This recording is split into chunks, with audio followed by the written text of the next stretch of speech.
So we talk about applying science and research to your own diet and training.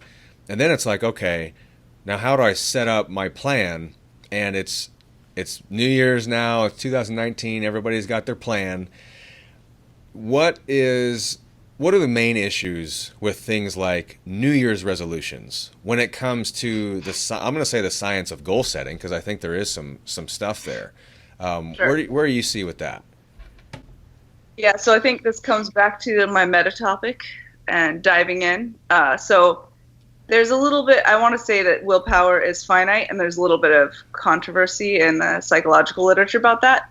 But I think what there is a consensus on is that there's a finite amount of willpower that you will apply to non-urgent goals, right? If you are being chased by a tiger, the amount of willpower you have to continue running might be higher than if you're just trying to lose weight.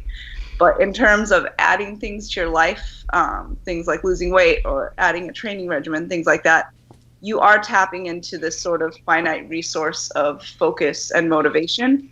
So I think the absolute worst thing that people can do coming into their New Year's resolution is to make this just overarching lifestyle change goal. Like, you are currently 50 pounds overweight and have never exercised, and your plan is to, lose 50 pounds and run a marathon and start weightlifting. That kind of change is just not going to happen. There's almost no one that can make that kind of huge change and have it be sustainable.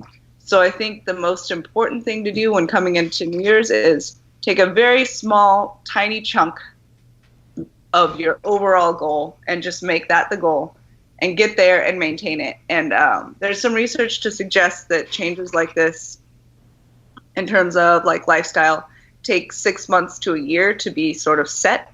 So if your goal is just to be healthier, take a small chunk of that. I'm going to eat protein 4 times a day, and I'm only going to go out to eat once a week, something like that. Do that for 6 months and then start the next phase of your goal. Because you can get real excited about losing a bunch of weight and getting in shape, but the chances that you do it and sustain it in a small amount of time are really small. So setting yourself on a path to take little tiny baby steps over several years to get where you want to get will make you 90% more likely to get there at some point in your life. So that's my biggest message. But I have some other stuff to say. Yeah. I love that. I wanted to think about that for a second. If your recommendation to somebody was, I want you to eat protein this many times a day for the next 6 months, and then we'll talk about something else. Can you imagine? Yeah. That is such a hard, and the problem is it's such a hard sell for people because they don't understand that takes change. We're talking about habits here. And your example was well, I want to lose 100 pounds. I want to be an Olympian, and I want to learn 3 new sports in 6 months. And if we're okay, behavior is habit change. Basically, you're trying to change the habit of your life. You're trying to have a new life as a habit.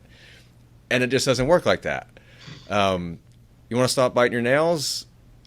Put some nail polish on your nails and put them in your pockets, and then let's do that for a while. I think that's awesome.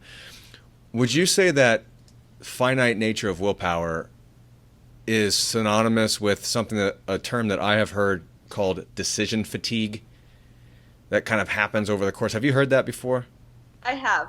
I don't think it's synonymous, but I think it's related. It's sort of a similar issue when there's only so much stress, and any kind of change is stress. Any kind of decision making involves stress. There's only so much stress any individual can handle before they just stop doing one of the things that's causing them stress. So the more you have going on in your life already, the less you should add in terms of your New Year's resolution for change.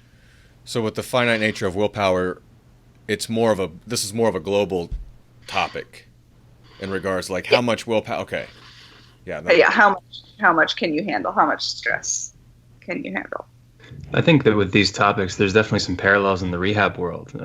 We just talked about how, if we're discussing habit formation and creating a reasonable plan to form the habits that we want or break the habits that we don't want anymore, that's not usually a sexy conversation to have. And Quinn, maybe you could speak to this. I can think of a lot of instances where someone comes in, they've got some sort of pain or issue, and they want to get rid of that. They want to add 50 pounds to their total, and I don't know, something else. In addition to that, I get their black belt in jiu-jitsu. Yeah, exactly.